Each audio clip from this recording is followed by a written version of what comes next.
Intrigued by Rowan Atkinson. Yeah, he's my favourite. He is Mr. Bean. I always forget how he sounds like, because always when you're watching him in Mr. Bean, he's just mumbling. He doesn't say anything, really. But now he's used his voice to attack cancel culture for comedians. Rowan Atkinson, the man who made us laugh with Mr. Bean, has just turned the tables on Labour leader Keir Starmer in a way that no one saw coming. In a fiery speech, Atkinson ripped into the absurdity of modern censorship laws, bringing up ridiculous cases like a man arrested for calling a police horse gay. Starmer, with his stance on curbing offensive speech, was left humiliated as Atkinson exposed the flaws in these policies. If even the mildest remarks can get you arrested, what does that mean for free speech in the UK? Rowan Atkinson is much more than just a comedian known for characters like Mr. Bean. Over the years, he has emerged as a passionate advocate for free speech, consistently speaking out against censorship. Atkinson's stance on free expression stems from a belief that the right to speak freely, even if it offends, is critical to a healthy society. He's long warned about the dangers of over-policing what people say and how laws intended to curb offensive speech can easily become tools for stifling opinions and silencing dissent. Vehicles. The sale of EVs in the UK has slowed down so much the government has halved its sales forecasts. Now, the government had planned that by 2027... One of his most notable efforts was his involvement in the Reform Section 5 campaign. Section 5 of the Public Order Act in the UK allowed the police to arrest people for making remarks that could be deemed insulting, even if no harm was caused. Atkinson saw this as a direct attack on free speech, arguing that it gave authorities far too much leeway to decide what could be considered offensive. He campaigned tirelessly to highlight the absurdity of this law, emphasising that no one should be arrested simply because someone else took offence at what they said. His role in helping to reform this law cemented his reputation as a defender of free expression. Because of the undoubtedly privileged position that is afforded to those of a high public profile. So my concerns are less for myself and more for those more vulnerable because of their lower profile. Atkinson has often criticised what he calls the outrage industry, where certain individuals or groups stir up public anger to suppress speech they find distasteful. He points to examples like the man arrested in Oxford for calling a police horse gay, or the teenager arrested for calling Scientology a cult.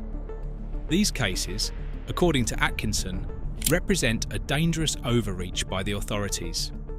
His concern is that laws meant to protect society from offensive remarks are instead criminalising trivial, even absurd behaviour. They love soccer. It's been said Keir Starmer is such a fanatic, he actually has to play it down. Starmer tries to play football here with his friends every week, but that now could prove to be a lot more difficult than it was as opposition leader or... Keir Starmer, as the leader of the Labour Party, has consistently emphasised the need to balance free speech with the protection of vulnerable groups from hate speech. He's positioned himself as someone who supports robust public debate, but also advocates for laws that prevent the spread of harmful or insightful language. Starmer's legal background as a former Director of Public Prosecutions has influenced his approach to this delicate balance. He believes in curbing speech that can fuel hate, violence, or discrimination, while still preserving people's right to voice their opinions. So Keir set out to drag the Labour Party back to the centre when he became leader. It is the honour and the privilege of my life to be elected as leader of the Labour Party. Under Starmer's leadership, the Labour Party has promoted policies that target harmful speech, particularly online, where the spread of misinformation and hate speech has become a growing concern. Starmer has been vocal about cracking down on abuse, especially on social media platforms, where vulnerable individuals, such as minorities or marginalised communities, are often targeted. In his view, failing to regulate harmful speech could lead to a more divided and unsafe society. This position, however, doesn't sit well with advocates like Rowan Atkinson, who feel that such policies might go too far and suppress legitimate debate. From Atkinson's perspective, the push to curb hate speech is understandable, but it risks overstepping by penalising speech that is merely insulting or unpopular. Atkinson argues that laws aimed at curbing offensive language often leave too much room for interpretation, allowing authorities to determine what qualifies as insulting or harmful. This could lead to innocent people being prosecuted simply for expressing a view that doesn't align with the prevailing political or social orthodoxy. Rowan Atkinson has always been a vocal advocate for free speech, and his recent remarks highlight some bizarre and alarming cases where individuals faced arrest for actions that most of us would consider harmless or trivial. One of the most absurd examples he brings up is the infamous gay horse incident in Oxford. In this case, a man was arrested for calling a police horse gay. It's hard to imagine how something like this could lead to legal action, but that's exactly what happened. The man's comment was treated as offensive, and the police decided to take him into custody. Atkinson points to this incident as a clear example of overzealous policing, where the law is applied in a way that feels completely disconnected from common sense. In his view, such cases demonstrate an abuse of power, where the authorities are becoming overly sensitive to harmless remarks, ultimately stifling free speech in the process. And that the Scientology case was also dropped at some point during the court process was proof that the law was working well, ignoring the fact that the only reason these cases were dropped was because of the publicity. Another striking case that Atkinson highlights is the teenager who was arrested for holding a sign that called the Church of Scientology a cult. Scientology is often a subject of debate, with many people criticising its practices and labelling it a cult. However, in this instance, the young protester's critique was treated as an actionable offence, and the police intervened. The teenager was arrested for what should have been protected speech, expressing a critical opinion about a religious organisation.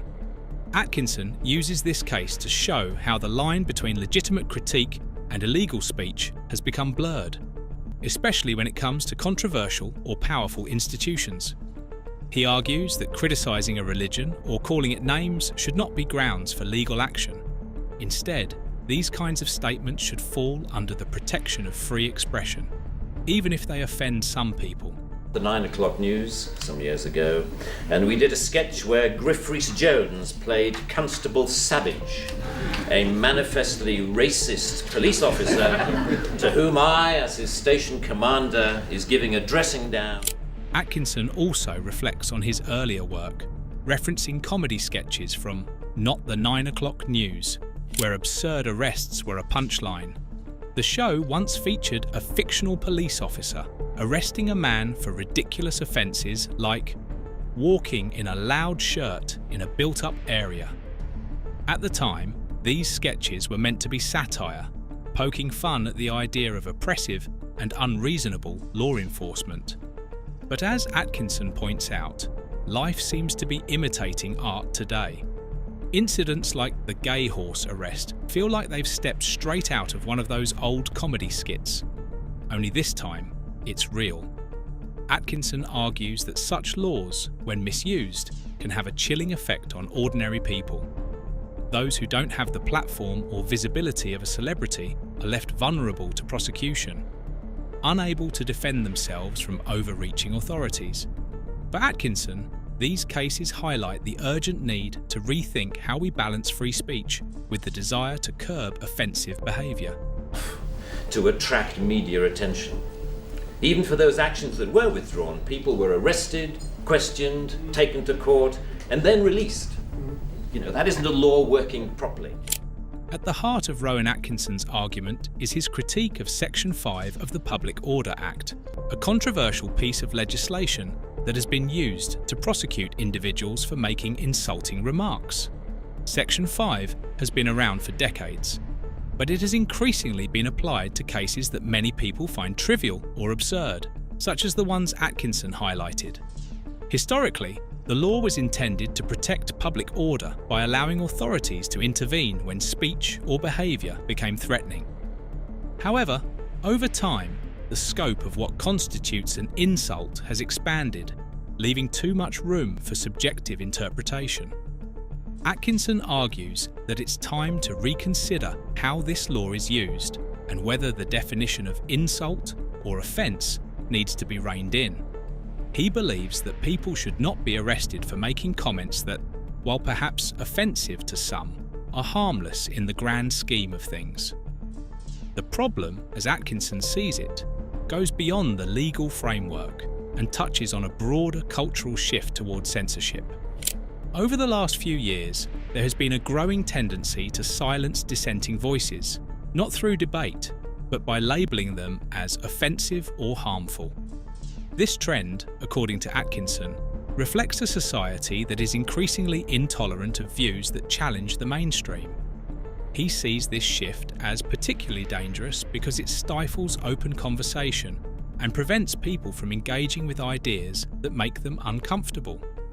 Instead of fostering an environment where different opinions can be debated and discussed, the focus has shifted towards shutting down those who hold unpopular or controversial views. And I could tell after a while I had to bring the conversation to a close because clearly not only was he not believing me, but he was getting quite annoyed that I was pursuing this line of I am Rowan Atkinson and clearly he thought I was this total arse.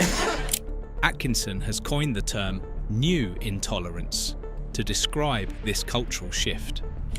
In his view, we are living in a time when people claim to be intolerant only of intolerance, which sounds reasonable at first. But upon closer inspection, it becomes clear that this attitude often leads to replacing one form of intolerance with another. By refusing to allow offensive or challenging speech, society is, in effect, suppressing critique and dialogue. Atkinson argues that this new form of censorship is just as dangerous as the old. It doesn't allow for genuine progress or understanding, because it silences those with dissenting opinions rather than engaging with them. Rowan Atkinson's clash with Keir Starmer over free speech touches on a much larger issue that is central to the current political climate in the UK. Atkinson's comments are more than just the musings of a celebrity. They tap into a broader public concern about the balance between free speech and the growing pressure to regulate it in the name of protecting vulnerable groups. The UK has been witnessing an ongoing debate about where to draw the line between safeguarding individuals from hate speech and maintaining the right to express unpopular or offensive opinions. This issue has become increasingly relevant under Starmer's leadership of the Labour Party, which has taken a firm stance on curbing hate speech, particularly online. However, figures like Atkinson view these efforts as potential threats to free expression, accusing the government of overreach. In today's political context, where populism and political correctness are constantly clashing, Atkinson's remarks strike a chord with a significant part of the public. Many people feel that their freedom to express opinions, especially controversial ones, is being stifled by overly sensitive policies.